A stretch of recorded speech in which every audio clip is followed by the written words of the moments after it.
आप जानते हैं कि जब बाइबल के वचन को पुराने नियम में हम जब पढ़ें तो मिस्र के कंट्रोल में जो इज़राइल थे वो लंबे समय तक रहे, लगभग 400 साढ़े 400 बरस रहे।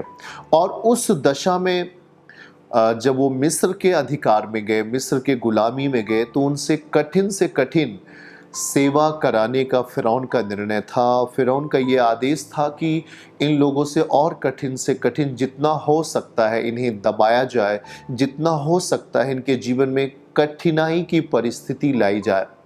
और हम बाइबल के वचन को अगर ध्यान से सुने तो मूसा के आने तक बहुत सारी ऐसी कठिनाइयाँ, जब मूसा आ भी जाता है, पैदाइश में बढ़ता है, फ़िरौन के घर में बढ़ता है, और जब वो आ जाता है, शासन में आ जाता है, तब भी हम देखते हैं कि वहाँ जो ईंटा बनने की पद्धति थी, जो फ़िरौन के समय में गारे से ईंटा बनाया जाता था और तमाम चीज़ें लाई जाती थीं, और उसको मिला कर के ईंटा बनाने में उनको सहूलियत होती थी। और वहाँ पर फ़िरौन का आदेश आया कि इन्हें बगैर बगैर गारे के, उसे कह सकते हैं कि बगैर कुछ चीज़ मिलाए ये ईंटे को बनाएं। तो वहाँ पर कठिन परिस्थिति को हम देख रहे होते हैं। इस कठिन परिस्थिति जब आती है तो इज़राइली कौम, अर्थात जो परमेश्वर के लोग थे, परमेश्वर पर भरोसा करने वाले लोग थे, उन्होंने यहोवा की दुहाई दी। लेकिन जब तक कठिन परिस्थिति नहीं आई थी तब तक इज़राइली उसी मिस्रियों के तमाम परंपराओं से मिल गए थे, वहाँ की परंपराओं को एडॉप्ट कर लिए थे, वहाँ की गंदगियों को, वहाँ के व्यभिचार पाप की बातों को, झूठ की बातों को, छल की बातों को उन्होंने अपने जीवन में मिला लिया था, जिससे कि वो अब वहाँ के रहन सहन के हिसाब से मिल चुके थे। लेकिन जब उन पर ताड़नाएं शुरू होती हैं, जब उन पर अपवाद आते हैं, जब उन पर उनको दबाया जाता है फ़िरौन राजा के द्वारा, मिस्र के राजा को ही हम फ़िरौन कहते हैं, तो वो जब दबाता है तो वो लोग दुहाई देते हैं। उसके पहले तो वो बिल्कुल शांत थे और वहाँ के तमाम भोजनों को अपने जीवन में मिला लेते थे और वो बड़े खुश नज़र आ रहे थे। लेकिन जब उन पर तकलीफ़ें बढ़ती हैं और फ़िरौन उन पर अत्याचार करता है, तो उस परिस्थिति में बाइबल का वचन कहता है कि वो दबाए गए और वो क्रश किए जा रहे थे, मारे जा रहे थे। तब उन्होंने दुहाई दिया और उनकी दुहाई को परमेश्वर ने सुन लिया। और ये दुहाई एक प्रार्थना है, एक टूटे मन की प्रार्थना है, एक नम्रता की प्रार्थना है, एक ये दुहाई। और जब ये स्थिति पैदा होती है, जब ये पोजीशन आती है कि अब इज़राइली टूटे मन से यहोवा की दुहाई दे रहे हैं, अब परमेश्वर के लोग नम्रता को अपने जीवन में धारण कर लिए हैं, अब अपने जीवन में परमेश्वर के पुकार के अनुकूल अपने आप को तैयार कर पा रहे हैं, तब परमेश्वर ने उनकी दुहाई सुनी और अपने एक व्यक्ति को भेजा जिसका नाम मूसा है। और वो जाता है, परमेश्वर उसको उस इज़राइल की दशा में ले आता है और उस व्यक्ति को बढ़ाता है। उससे सारी चीज़ें मिलती हैं जो उसको शासन काल में मिलना चाहिए। वो अस्त्र शस्त्र सारी चीज़ों को सीखता और पढ़ता है, और वहाँ पर परमेश्वर ने मूसा को तैयार किया केवल इसलिए कि वो मिस्र के गुलामी से इज़राइलियों को बाहर लाए, बाइबल ये कहती है। अब चलो, ये बात को हम समझ गए हैं। अब जब वहाँ से वो लोग निकल रहे होते हैं, जब वहाँ से परमेश्वर उन्हें निकालता है 450 साल के बाद, तो उनकी परिस्थितियों में कुछ अच्छी चीज़ें पाने की उम्मीदें तो थीं, पर उन इज़राइलियों के भीतर, उन लोगों के भीतर बहुत सारी ऐसी इच्छाएं जो मिस्र के भीतर पैदा हुई थी, वो बुरी इच्छाएं, बुरी लालसाएं, वो तमाम चीज़ों को भी वो लेकर के वहाँ से निकलते हैं। और जब वो निकल रहे होते हैं तो जैसे ही हम वहाँ पे पहुँचेंगे कि जब समुंदर के किनारे पहुँचते हैं, वहाँ पर आगे के लिए मार्ग बंद होता है, कोई आगे जाने के लिए मार्ग नहीं होता है।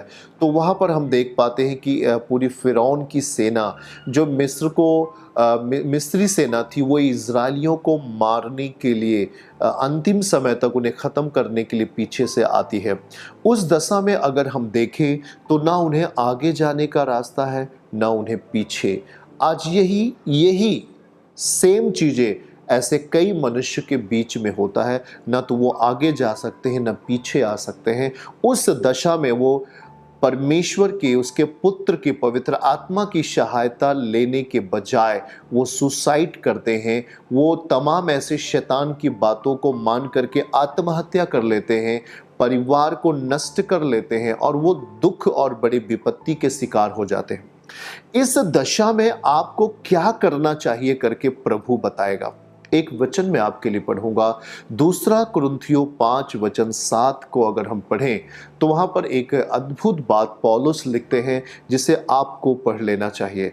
वहां पर लिखा गया है कि हमें रूप को देखकर नहीं परंतु विश्वास से चलते हैं, क्योंकि हम रूप को देखकर नहीं, रूप का मतलब आप समझ गए होंगे कि ना तो आगे रास्ता जाने को है ना तो पीछे आने को है। उस दशा में उन्हें पीछे आना मौत है, आगे भी एक बड़ा समुंदर है, लाल सागर है, वो क्रॉस नहीं कर सकते, वो पार नहीं कर सकते। तो उस दशा में अब उन्हें करना क्या पड़ेगा? वह बाइबल कहता है कि हम रूप को देखकर नहीं, हम विश्वास से चलते हैं। तो इस विश्वास की अवस्था में हम क्या देख पाते हैं?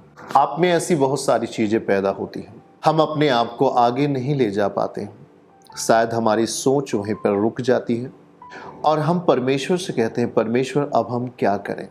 ये जब परिस्थिति को हम लेकर आते हैं और वचन को लेकर प्रार्थनाओं में अपने आप को लेके जाते हैं, प्रभु मेरे लिए आगे जाना मुश्किल है क्योंकि लाल सागर है, पीछे आना मुश्किल है क्योंकि फिरौन की सेना है। यदि मैं पीछे आता हूं तो विनाश में जाता हूं, आगे जाता हूं तो समुंदर है, मैं डूबकर वैसे भी मर जाऊंगा। अब वहां पर हम क्या देख पाते हैं कि रास्ता कैसे खुला है, किस रीत से रास्ता खुल गया है। जो हमारे लिए रास्ता बंद कर रहा है, जो बेचैनी को पैदा कर रहा है, जो समस्याओं को क्रिएट कर रहा है, जो तमाम माहौल को मिस्टेक कर रहा है, वो फिरौन जो इस्राएलियों के पीछे पीछे भागकर उनको दबाता है, उनको मारने का प्रयास करता है, उनको नाश करने का प्रयास करता है, अब वो ऐसे जगहों पर पहुंच चुके हैं कि उनके लिए आगे का रास्ता भी नहीं है। तो फिरौन इसका लाभ लेना चाहता है कि वो आगे नहीं जा सकते क्योंकि उनके लिए आगे का मार्ग बंद है। आपके फैमिली, आपके परिवार, आपके घरों में भी ऐसी चीज़ें आ सकती हैं। मैं नहीं कहता कि वो आएं, परंतु ऐसी ही चीज़ें कभी कभी इंसानों के जीवन में आती हैं कि हे प्रभु, मैं अपने अब आत्मिक दशा को कैसे आगे लेकर जाऊं, अब मैं अपने परिवार को कैसे संपन्नता की दशा में लेके जाऊं, मैं अपने परिवार को कैसे अब इन तमाम समस्याओं से छुड़ाऊं, आगे मेरे लिए कोई रास्ता दिख नहीं रहा है। इस दशा में लोग बहुत ही बेचैन और अपने आप को अकेला महसूस करते हैं। चलिए हम आपके लिए इस वचन को पूरा पढ़ेंगे और उसमें प्रकाश देखेंगे। और वहां पर हम पढ़ेंगे निर्गमन 14 अध्याय और वचन 13 में प्रभु क्या कहता है आपके लिए, उस दशा में प्रभु क्या कह रहा होता है। और जब हम वहां पर 13वें वचन को पढ़ना शुरू करेंगे तो मूसा ने लोगों से कहा, अब मूसा तो अगुवा है, चरवाहा है, वो क्या कहता है? कहता है डरो मत और खड़े खड़े वह उद्धार का काम देखो, खड़े खड़े वह उद्धार का काम देखो जो यहोवा आज तुम्हारे लिए करेगा, क्योंकि जिन मिस्रियों को तुम आज देखते हो उनको फिर कभी ना देखोगे। मतलब वो समस्या फिर कभी नहीं आएगी, इस रीति से इनके द्वारा यह समस्या कभी नहीं आएगी, वो कह रहा होता है। 14 आयत में पढ़ेंगे तो वहां बाइबल कहता है कि यहोवा परमेश्वर आप ही तुम्हारे लिए लड़ेगा और इसलिए तुम चुपचाप रहो। चुपचाप रहो मतलब परमेश्वर की दशा में बने रहो, विश्वास की दशा को कायम रखो, आत्मिक पतन नहीं, आत्मिक ऊर्जा में बने रहने के लिए परमेश्वर की ओर ताकते रहो। और 13 आयत यही कहता है कि डरो नहीं, खड़े खड़े छुटकारे का काम देखो। ये छुटकारे का जो काम देखना है, ये वह दशा है जब हमारे लिए आगे के रास्ते बंद हैं, पीछे के रास्ते बंद हैं। पीछे हम आते हैं तो हमारे लिए खतरा है, आगे जाते हैं तो हमारे लिए खतरा है। इस दशा में परमेश्वर का जवाब आपके लिए ये आता है कि प्रभु कहता है कि तुम्हें रुकना है और खड़े होना है, मेरे काम का इंतजार करना है। क्योंकि इस दशा में परमेश्वर क्या कहता है, जब हम मरकुस अध्याय 10 वचन 27, जब मनुष्य की सामर्थ्य खत्म हो जाती है, मनुष्य की बुद्धि काम करना बंद कर देती है, मनुष्य का बल टूट जाता है, या मनुष्य अपने बल के द्वारा वो काम नहीं कर सकता, सारे रास्ते बंद नजर आते हैं, तो परमेश्वर क्या कहता है। यीशु ने अपने चेलों की ओर देखकर कहा, मनुष्य से तो यह नहीं हो सकता है, परंतु परमेश्वर से हो सकता है, क्योंकि परमेश्वर से सब कुछ हो सकता है करके प्रभु कह रहे हैं। हम मनुष्य की ताकत सीमित है, हम मनुष्य की ताकत लिमिट है, हमारी सोच लिमिट है, हमारे काम लिमिट है, लेकिन परमेश्वर की ताकत असीमित है। जहां पर मनुष्य का सोचना बंद हो जाता है, वहीं से परमेश्वर सोचना शुरू कर देते हैं। मनुष्य की सोचने की शक्ति बहुत सीमित है, बहुत सीमित है, उसकी सामर्थ्य सीमित है, मनुष्य की ताकत सीमित है, लेकिन परमेश्वर की ताकत असीमित है। उसकी ताकत लिमिट नहीं है, अनलिमिट है। वो पावरलेस में नहीं है, वो पावरफुल में है। वो तो आदि और अंत है, वे सब कुछ कर सकने की शक्ति रखता है। भाई बहन, आज आप में निराशा ने ऐसा जकड़ा, हमारे लिए आगे के रास्ते बंद हैं, सोच करके हम दुखी हैं, अब क्या होगा करके ऐसी सोच के द्वारा हम मनुष्य दुखी होते हैं। हे प्रभु, ऐसे कोई रास्ते नहीं दिख रहे हैं जिससे कि हम आप में आगे बढ़ सकें। ऐसे कोई रास्ते नहीं दिख रहे हैं जिससे कि हम अपने जीवन में शांति को पा सकें। ऐसे कोई रास्ते नहीं दिख रहे हैं जिससे कि हे परमेश्वर, हम उद्धार के मार्ग को आनंद पूर्वक चलने के लिए अपने परिवारों में देख पाएं। हम कुछ दिखाई नहीं दे रहा है करके प्रभु ये वचन आपको कह रहा है, आपका ये उत्तर है। वह कह रहा होता है कि खड़े मूसा ने लोगों से कहा, डरो मत, खड़े खड़े वह उद्धार का काम देखो। उद्धार का काम मतलब छुटकारे का काम। रास्ते बंद हैं आगे से और पीछे से भी। इस टाइम में परमेश्वर का महान प्रताप प्रकट होना निश्चित है। वो हमें ऐसे ही नहीं छोड़ देते हैं, क्योंकि वो जिंदा परमेश्वर है। वो हमें ऐसे ही नहीं त्याग देते हैं, वो हमें कभी छोड़ते नहीं, हमें कभी त्यागते नहीं, कभी नहीं, क्योंकि वो हमारे प्रेम को कभी भूलते नहीं हैं। वो हमारे जीवन के कामों को कभी भूलते नहीं हैं।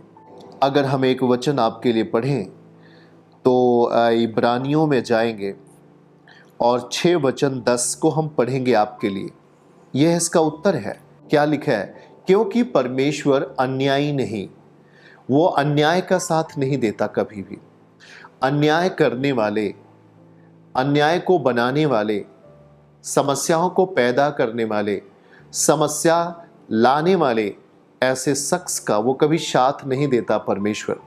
क्योंकि परमेश्वर अन्यायी नहीं कि वो आपके काम जो आप तक आपने अपने किए हैं, विश्वास में रहने के काम, पवित्रताई में रहने के काम, आप परमेश्वर के साथ कितनी ईमानदारी सत्यनिष्ठा से आपने समय व्यतीत किया है प्रार्थनाओं में, उसके वचन में कहता है कि वो तुम्हारे काम और उस प्रेम को भूल जाए। वो अन्यायी नहीं है, वो आपके काम, आपके प्रेम को कभी नहीं भूलता। और जो तुम उसके नाम के लिए इस रीति से दिखाया है कि पवित्र लोगों की भी सेवा की है, आपने पवित्र जन की भी आपने सेवा की है और कर भी रहे हो, तो वो आपके इस काम को कभी भूलता नहीं है। वही लिखा है, परमेश्वर अन्यायी नहीं है। परमेश्वर अन्याय नहीं करता। आपने जो समय व्यतीत किया प्रार्थनाओं में, वचन में, उसके वचन को लेकर आपने अपने टाइम को व्यतीत किया, वो अन्यायी नहीं है कि आपके काम और आपके प्रेम को भूल जाए, और जो आपने पवित्र जन की सेवा की है उसे भूल जाए। वो कभी नहीं भूलता। वो आपकी एक एक बातों का ख्याल करता है। आपके जीवन से संबंधित हर मुश्किलात को वो किनारे लगा सकता है। इसलिए परमेश्वर अन्यायी नहीं है। वहां पर जो मूसा है, जो अगुवाई करने वाला है, वो अब एक सही समय को देखने की इच्छा रखता है। फिरौन से 100% छुटकारे की आशा रखता है, और वहां के जो लोग हैं वो भी फिरौन की तलवार से बचना चाहते हैं और वो भी 100% छूटना चाहते हैं, तब परमेश्वर आगे क्या कहता है और वहां पर एक दशा को तैयार करता है परमेश्वर निर्गमन 14 वचन 19 में। और यह एक सुरक्षा की दशा है जो प्रभु ने तैयार किया है। 19 और 20 में एक सुरक्षा की दशा है। जब सारे रास्ते बंद हो तो आज समझिएगा आप, ये सारी चीजें हमारे लिए प्रभु पैदा करेंगे हमारी भलाई के लिए। तब परमेश्वर के दूत ने इजरायली सेना के आगे आगे चला करता था, जो परमेश्वर के जन के आगे आगे चला करता था, अब वह शत्रुओं के आगे खड़ा हो गया है। वह उनके पीछे होकर अर्थात शत्रुओं का सामना करने के लिए आगे खड़ा हो गया है। और बादल का खंभा जो उनके आगे से हटकर, परमेश्वर के आगे से हटकर, अब वह उनके पीछे जा ठहरा है। आगे पढ़िएगा 20 में, इस प्रकार वह मिस्रियों की सेना और इजरायलियों के सेना के बीच में आ जाता है। परमेश्वर बादल और अंधकार तो हुआ तो भी उससे रात को उन्हें प्रकाश मिलता रहा, क्योंकि परमेश्वर वहां था और वे रात भर एक दूसरे के पास ना आए। रात भर मिस्रियों की सेना इजरायलियों की सेना पर हमला नहीं कर सके, वो उन्हें मार नहीं सके, वो उन्हें नष्ट नहीं कर सके। नज़दीक तो आ गए, नज़दीक तो आ गए। ऐसा लगा कि वो बस 1 बीघे की दूरी के ऊपर हैं, अभी आएंगे, उनको ख़त्म कर देंगे, नष्ट कर देंगे। लेकिन फिरौन की वो महाबली सेना परमेश्वर के लोगों के जीवन में रात भर नहीं आ सकी, क्योंकि परमेश्वर इजरायली और मिस्रियों के बीच में खड़ा हो गया था। हालेलुया, खड़ा हो गया था। और जब वो खड़ा हो गया है तो 24 आयत में परमेश्वर कुछ करेगा, रास्ता निकालेगा। वो हमें ना सोने के लिए नहीं छोड़ देगा। और रात के पिछले पहर में यहोवा ने बादल और आग के खंभे में से मिस्रियों की सेना पर दृष्टि करके उन्हें घबरा दिया। ये निश्चित ही होगा। आगे पढ़िए 24-25 में, और फिर उनके रथों के पहियों को निकाल डाला और जिससे उनका चलना कठिन हो गया। और तब मिस्री आपस में कहने लगे, आओ हम इजरायलियों के सामने से भाग जाएं, क्योंकि यहोवा परमेश्वर उनकी ओर से हमारे विरुद्ध लड़ रहा है। आगे पढ़िएगा। फिर 26 में लिखा है, फिर यहोवा ने मूसा से कहा, अपना हाथ समुद्र के ऊपर बढ़ा और जल मिस्रियों और उनके रथों और सवारों पर फिर बहने लगे। और फिर इस रीति से तब मूसा ने अपना हाथ समुद्र के ऊपर बढ़ाया और भोर होते होते, गुड न्यूज़ आपको भी मिलेगा। भोर होते होते, हम जब उसके सामने भोर के समय में उसके सामने होते हैं, शुभ संकेत मिलेगा आपको। भोर को लिखा है, भोर होते होते समुद्र ज्यों का त्यों अपने बल पर आ गया और मिस्री उल्टे भागने लगे, परंतु यहोवा ने उन सब को समुद्र के बीच में झटक दिया। Hallelujah, hallelujah. और 29 आयत ये आपका परिणाम है। 29 आयत हम पढ़ेंगे, ये आपका प्रतिफल है। परंतु इजरायली समुद्र के बीच स्थल ही स्थल पर होकर चले गए और जल उनकी दाहिनी और बाईं दोनों ओर दीवार का काम देता था। हालेलुया। स्थल ही स्थल, मतलब जैसे आप स्थल से स्थल होकर अभी आए हैं, वही प्रारूप, वही नियम परमेश्वर ने आगे भी आपके लिए तैयार किया। आज अगर आप विश्वास की दशा में आगे बढ़ रहे हैं, तो विश्वास की दशा में आगे बढ़ने के लिए मार्ग परमेश्वर ही खोलेंगे।